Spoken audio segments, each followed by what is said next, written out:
तो हेलो भाई लोग, क्या हाल चाल। आज का वीडियो बड़ा इंटरेस्टिंग होने वाला है क्योंकि आज हमें पता चलने वाला है कि सौरभ भाई की वॉइस कौन है। तो ये वीडियो बड़ा इंटरेस्टिंग है और ये वीडियो बनाया है इट्स फैक्ट भाई ने। तो big shot out to him. उनके चैनल की लिंक मैं अपने डिस्क्रिप्शन बॉक्स में दे दूंगा, जाकर जरूर चेकआउट कर लेना। और चलिए वीडियो स्टार्ट करते हैं और वीडियो पूरा एंड तक देखना।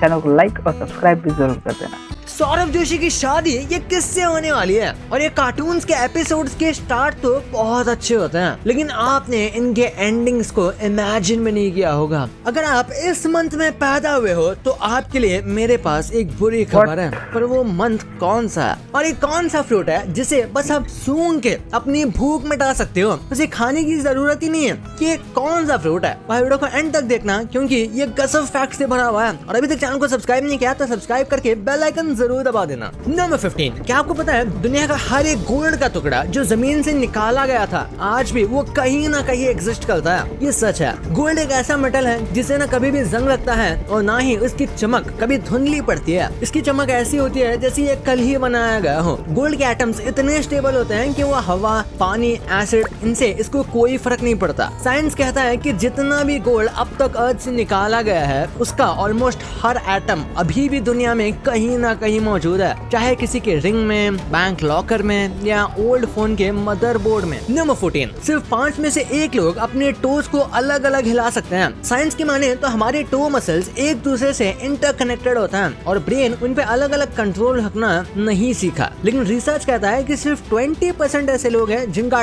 टो एक्चुअली में अलग अलग मूव होता है, जैसे डांसर्स, योगीज या वो लोग जो बेयरफुट वॉक कर सकते हैं। तो अगर आप अपने टोज इंडिविजुअली हिला सकते हो तो आप रेयर हो। नंबर 13, अगले टाइम जब आप यौन करो तो ये सोचना मत भूलना। कहते हैं कि एक मेल घोस्ट उसी वक्त आपके अंदर घुस जाता है। कई एंशिएंट कल्चर्स इस पे बिलीव करते हैं कि जब यौन किया जाता है तो हमारी बॉडी वल्नरेबल होती है और ये घोस्ट या स्पिरिट के लिए एक मूवमेंट होता है जिससे वो हमारे बॉडी के अंदर एंटर कर सके। इस फैक्ट का कोई भी साइंटिफिक बेस नहीं है, लेकिन ये पहले के कल्चर्स में बहुत बिलीव किया जाता था। नंबर 12, क्या आपको पता है ज्यादातर सीरियल किलर्स नवंबर में पैदा होते हैं। कुछ साइकोलॉजिकल स्टडीज ने ऑब्जर्व किया कि नवंबर बॉर्न लोग थोड़े ज्यादा सीक्रेटिव और इंटेंस नेचर के होते हैं, जो ज़ोडिएक साइन स्कॉर्पियो और सैजिटेरियस से लिंक्ड है उनके। पर इसका ये मतलब नहीं कि हर नवंबर बॉर्न डेंजरस है। सीरियल किलर्स का बिहेवियर जेनेटिक्स, अपब्रिंगिंग, ट्रॉमा और एनवायरनमेंट पे डिपेंड करता है, बर्थ मंथ पे नहीं। ये ज्यादातर फैक्ट कोइंसिडेंस और मिथ से इंस्पायर्ड है, पर हाँ क्रीपी तो लगता है सोचने में। नंबर 11, ग्रीन एप्पल की सिर्फ खुशबू लेने से आप अपना वेट कम कर सकते हैं। ये फैक्ट वियर्ड लग सकता है, लेकिन साइंस कहती है कि ग्रीन एप्पल की स्मेल एक्चुअली क्रेविंग को सप्रेस करती है, स्पेशली शुगरी या फैटी फूड के क्रेविंग्स को। 2005 में एक स्टडी हुई जिसमें लोगों को जब ग्रीन एप्पल या पेपरमिंट की स्मेल रेगुलरली दी गई तो उनका एपेटाइट और वेट दोनों कंट्रोल में आ गए। नंबर 10, एक ABC बुक है जिसमें दिखाया गया है कि कैसे बच्चे अल्फाबेटिकली डाई करते हैं। एडवर्ड गोरे द गैस्ट्रिलम टाइनीज, ये एक डार्क ह्यूमर से भरा चिल्ड्रंस बुक है जिसमें A to Z तक 26 बच्चों की अनयूजुअल डेथ्स दिखाई गई हैं, जैसे A for Amy who fell down the stage. इसका आर्ट स्टाइल इनोसेंट लगता है लेकिन कंटेंट बहुत डिस्टर्बिंग है। बुक का मकसद द क्लासिक नर्सरी राइम्स के चीयरफुल टोन को डार्क सटायर में बदलना है। गोरे का काम क्रीपी और आर्टिस्टिक दोनों माना जाता है। मतलब ये टिपिकल ABC बुक नहीं है, ये नाइट में इसका अल्फाबेट है। नंबर 9, क्या कभी आपने सोचा है कि इस दुनिया में चीजें लिमिटेड है लेकिन नंबर्स इनफिनिट? इसका मतलब है चीजें गिन कर खत्म हो सकती हैं पर उन्हें गिन के एक्सप्रेस करने वाले नंबर्स कभी नहीं। मैथ्स में इसे इनफिनिट कहते हैं और ये लॉजिक बताता है कि नंबर्स दुनिया से नहीं हमारे दिमाग से आते हैं। नंबर 8, ये फैक्ट आपको अजीब लग सकता है लेकिन ये सच है। कई स्टडीज जैसे FBI प्रोफाइलिंग रिसर्च कहती है कि एवरेज ह्यूमन अपनी लाइफ में 16 से ज्यादा मर्डर से मिलता है बिना जाने। सीरियल किलर्स यूजुअली नॉर्मल दिखते हैं तो मॉल, मेट्रो या किसी रैंडम बस में हो सकता है आपके आसपास कभी भी कोई डेंजरस आदमी हो। तो हमेशा याद रखना,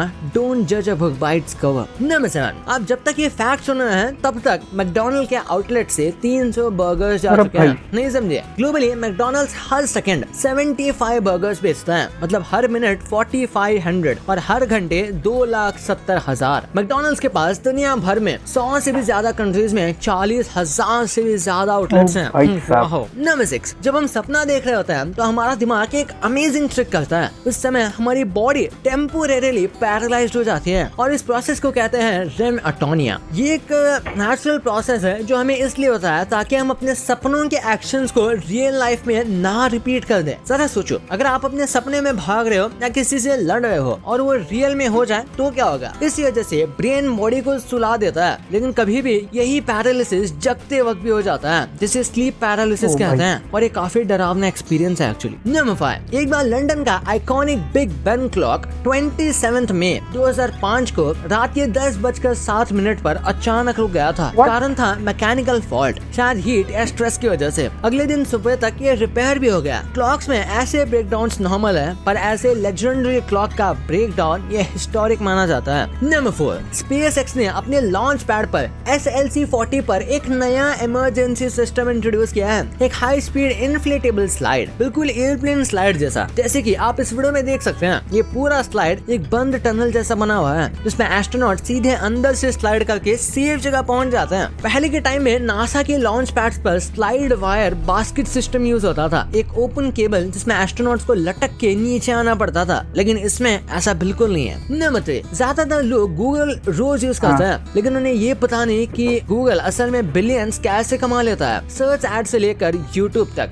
हर क्लिक गूगल के लिए पैसा बना रहा है। विश्वास नहीं होता? ये देखिए, ये ब्रेकडाउन आपका दिमाग हिला देगा। गूगल का सबसे बड़ा पैसे कमाने का सर्च है एडवर्टाइजिंग, जहाँ से वो $164 बिलियन कमाता है और ऊपर एड्स दिखते हैं, वो भी इसमें काउंट होते हैं। यूट्यूब एड से लगभग $40 बिलियन का रेवेन्यू आता है। गूगल नेटवर्क एड्स जो दूसरी वेबसाइट्स पर दिखते हैं, और गूगल क्लाउड सर्विसेज से 33 बिलियन का प्रॉफिट आता है, जिसे कंपनीज और डेवलपर्स यूज करते हैं। और बाकी के सोर्सेज जैसे प्ले स्टोर, हार्डवेयर और सब्सक्रिप्शन से 29 बिलियन तक आ जाता है। इन सब से गूगल का नेट प्रॉफिट बनता है $73.8 बिलियन, यानी कि गूगल का हर यूजर उनके लिए पैसे कमाने की मशीन बन चुका है। नंबर 2, हमारे बचपन का सबसे आइकॉनिक कार्टून, चाहे बेन 10 हो या Oggy and the cockroaches, Doraemon हो या शिनचैन, उनकी यादें आज भी हमारे दिल में जिंदा है, लेकिन उनके आखिरी एपिसोड्स काफी लोगों को याद नहीं। तो चलिए जानते हैं। 5th पे है बेन 10। बेन 10 के फाइनल एपिसोड में मल्टीवर्स के सारे बेन इकट्ठा होते हैं एक पावरफुल विलन से लड़ने के लिए, और ट्विस्ट ये होता है कि विलन खुद बेन 10 का इविल वर्जन होता है। 4 पे है ऑगी के लास्ट एपिसोड में कॉकरोचेस जैक को इतना तंग करते हैं कि उसे लगता है कि वॉर हो गई है, लेकिन एंड में ये सिर्फ एक प्रैंक निकल जाता है और जैक तीनों कॉकरोचेस को सजा देता है। 3 पे है निंजा हथौड़ी का लास्ट एपिसोड। ये एपिसोड सबसे अलग था। पूरे एपिसोड्स में हथौड़ी दिखाई नहीं देता और विलन केमुजू, केनिची और यूमिको के बीच मिसअंडरस्टैंडिंग क्रिएट करने की कोशिश करता है, लेकिन हर बार की तरह फेल हो जाता है। 2nd पे है डोरेमोन। डोरेमोन का कोई ऑफिशियल एंडिंग एपिसोड तो नहीं बताया गया, लेकिन एक इमोशनल फैन मेड एंडिंग के मुताबिक डोरेमोन की बैटरी डेड हो जाती है और नोबिता बड़ा होकर साइंटिस्ट बनता है और डोरेमोन को ठीक करता है। और 1st पे जो है वो है शिनचैन। शिनचैन का सो कॉल्ड ट्रैजिक एंड, जिसमें कहा गया है कि शिनचैन और हिमावारी की डेथ हो गई है। पूरा शो उनकी माँ की डायरी पे बेस्ड था, पर ये सिर्फ रूमर निकला। शिनचैन का कोई ऑफिशियल एंडिंग अभी तक आया ही नहीं। क्रिएटर्स के मुताबिक जब तक उनकी टीम और उनका वॉइस ओवर आर्टिस्ट एक्टिव है, तब तक शो चलता रहेगा। नंबर 1, जैसे कि आपको सबको पता है कि सौरभ की जल्द ही शादी होने वाली है, लेकिन किससे होने वाली है ये किसी को नहीं पता। यूट्यूब पे कई सारे वीडियोस है, कई सारे स्पेकुलेशंस लगा चुके हैं कि आखिर सौरभ जोशी की वाइफ आखिर कौन है। तो चलिए जानते हैं। सबसे पहले बात करते हैं पीरू की। इस लड़की को काफी लोग सौरभ जोशी की होने वाली वाइफ बता रहे हैं, जो उनके साथ वीडियो सॉन्ग में फीचर हो चुकी है, लेकिन सौरभ के मुताबिक उनकी होने वाली वाइफ अभी तक उनकी वीडियो में नहीं आई, यानी वो लड़की पीरू तो है ही नहीं। नेक्स्ट आती है श्वेता जोशी। दोस्तों ये वो लड़की नहीं हो सकती, क्योंकि श्वेता उनकी एक कजन है और ये बात उन्होंने खुद ही लाइव आकर बताई थी। नेक्स्ट बात आती है जिया शर्मा की। लोगों ने इन्हें सौरभ जोशी की फ्यूचर वाइफ बना दिया, लेकिन जिया शर्मा ने खुद ही अपने इंस्टाग्राम में इस बात को डिनाई कर दिया। लेकिन हाल ही में वायरल हो रहे मास्क वाली वीडियो पे सबसे ज्यादा शक जा रहा है, क्योंकि सौरभ ने एक ब्लॉग में कहा था कि मैंने और मेरी वाइफ ने मास्क लगा के रखा है। अब इनका नाम तो किसी को नहीं पता, लेकिन सौरभ जोशी ने अपने फैन से खुद ही प्रॉमिस किया है कि वो अपने होने वाली वाइफ का फेस खुद रिवील करेंगे। बस अपने आप से स्पेकुलेशंस ना बनाया जाए, ये उनकी दरख्वास्त है। तो आपको क्या लगता है दोस्तों, आखिर कौन हो सकता है सौरभ जोशी की फ्यूचर वाइफ? तो आज के लिए बस इतना ही, मिलते हैं नेक्स्ट वीडियो में। Thanks for watching.